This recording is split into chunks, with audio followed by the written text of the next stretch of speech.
పశ్చిమ గోదావరి జిల్లా పెనుమంట్ర మండలం శ్రీ రామలింగేశ్వర స్వామివారి ఆలయంలో మహాశివరాత్రి ఏర్పాట్లు పూర్తి అయ్యాయి. మహాశివరాత్రి సందర్భంగా భక్తులు వివిధ ప్రాంతాల నుండి తరలివస్తారని అందుకు అనుగుణంగా ఏర్పాట్లు చేశారు. శివరాత్రి ఉత్సవాలకు సంబంధించి ఆలయ విశిష్టత గురించి ఆలయ ప్రధాన అర్చకులు వివరించారు. సాక్షాత్తు శ్రీరాముడు, సీతాదేవి, లక్ష్మణుడు, పరమశివుడు శివలింగాలను ఈ ఆలయంలో ప్రాంగణంలో ప్రతిష్ఠించారంటున్న ఆలయ అర్చకులతో మా ప్రతినిధి సతీష్ ఫేస్ టు ఫేస్. జిల్లా నత్తా రామేశ్వరంలో అయితే ఇక్కడ ఉన్నాము. అంటే పెనుమంట్ర మండలం నత్తా రామేశ్వరంలో ఇక్కడ రామేశ్వర స్వామి టెంపుల్ ఆలయంలో ఇక్కడ ఉన్నాము. అంటే ఇక్కడ మహాశివరాత్రి సందర్భంగా ఇక్కడ చాలామంది భక్తులు వస్తూ ఉంటారు. అంటే శివరాత్రి పేరు చెప్పగానే అంటే స్వయాన ఇక్కడ స్వయంభూ కింద ఇక్కడ ఆలయాన్ని నిర్మించిన పరశురామ అయితే ఒక శివలింగాన్ని ఇక్కడ ప్రతిష్ఠించారు. అలాగే శ్రీరాముడు, పార్వతీదేవి కూడా ఇక్కడ శివలింగాన్ని ఇక్కడ నత్తగులతో ప్రతిష్ఠించారని చెప్పి ఇక్కడ చాలా ప్రసిద్ధి ఉంది. అలాగే లక్ష్మణ స్వామి కూడా ఇక్కడ శివలింగాన్ని ఇక్కడ ప్రతిష్ఠించారని చెప్పి ఇక్కడ చాలా ప్రసిద్ధి ఉంది. అంటే 3 శివలింగాలకి ఇక్కడ చాలా ప్రాముఖ్యత ఉంది. మరిన్ని వివరాలు ఇక్కడ ఆలయ అర్చకులు ఉన్నారు, ప్రధాన అర్చకులు ఉన్నారు, అడిగి తెలుసుకుందాం. సార్ చెప్పండి, ఇక్కడ శ్రీరామేశ్వరంలో 3 శివలింగాల యొక్క ప్రతిష్టత ఏంటంటారు అసలు? ఈ నత్తారామేశ్వరంలో రామలింగేశ్వర స్వామి అంటే పరశురాముడు ప్రతిష్ఠ, తండ్రి అర్జున తల్లిని సమిత. తల్లి అంటే వేణి కాదు, జమదగ్గి భార్య.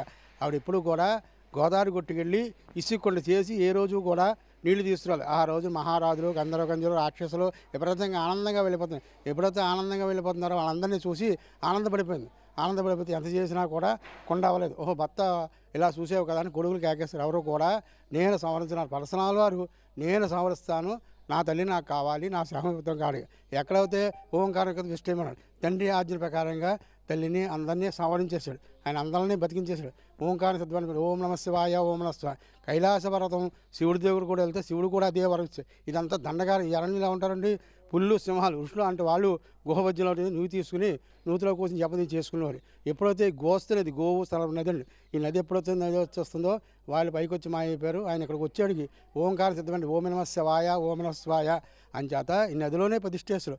ఒక వైశాఖ మాసమే స్వామి మాకు దర్శనమిస్తారు. 11 నెలలు కూడా నీటిలోనే ఉంటాడు. అంటే నీటిలో ఉన్న 11 నీటిలో ఉన్న ధూపదీప నైవేద్యాలన్నీ కూడా పైనుంచే పెట్టాలి. ఒక నెలాలే మనం లోపలికి వెళ్ళి వైశాఖ మాసం నెలాలంతా కూడా స్వామి లోపలికి వెళ్ళి అర్చన, అభిషేకాలు, పూజలు అన్నీ కూడా దర్శనాలు అన్నీ కూడా లోపలికి వెళ్ళి స్వామివారి దర్శనం చేసుకుంటాం. మహాశివరాత్రికి సంబంధించి మీరు ఏర్పాట్లు ఏ విధంగా చేస్తారు?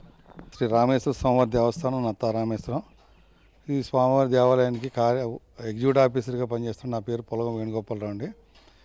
ఈ మహాశివరాత్రి 13/2/2026 నుంచి 17/2/2026 వరకు అంటే 5 రోజుల మహోత్సవాలు చాలా అద్భుతంగా చేస్తూ ఉంటామండి.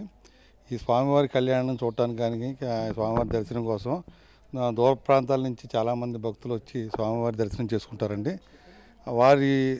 వచ్చిన భక్తులకి వారికి ఎటువంటి అసౌకర్యం కలగకుండా వారికి మంచినీళ్ళ ఏర్పాటు, ఉచిత ప్రసాద వితరణ, అలాగే ఉచిత అన్న సమారాధన ఏర్పాటు చేయడం జరుగుతుందండి.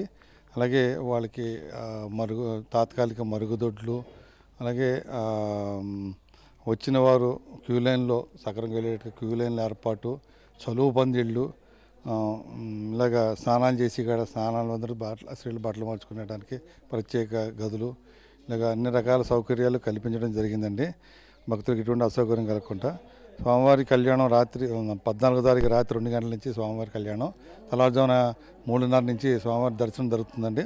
ఎక్కడి నుంచి వేలాది ఇంచుమించు సుమారు 50,000 మంది దాకా, 40,000 నుంచి 50,000 మంది దాకా భక్తులు స్వామివారి దర్శనం చేసుకుని వెళ్తారు. కాబట్టి ఆల్ డిపార్ట్మెంట్స్ కోఆర్డినేషన్ మీటింగు పెట్టి ఆర్డీఓ గారి సమక్షంలో ఆల్ డిపార్ట్మెంట్స్ని పిలిపించుకుని వారి యొక్క సహాయ సహకారాలు ఈ కళ్యాణ మహోత్సవానికి కోరడం జరిగిందండి.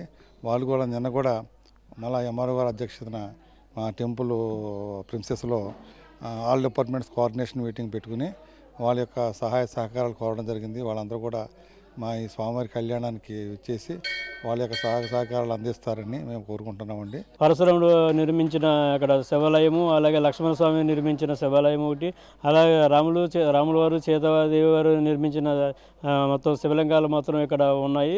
అందుకని ఇక్కడ ఈ నత్తా రామేశ్వరానికి చాలా ప్రసిద్ధి ఉందని చెప్పి ఆలయ అర్చకులు కూడా చెప్పడం జరిగింది. ఇది ఇక్కడ విషయం. అయితే కెమెరా పర్సన్ రాజేష్తో సతీష్, రాజ్ న్యూస్.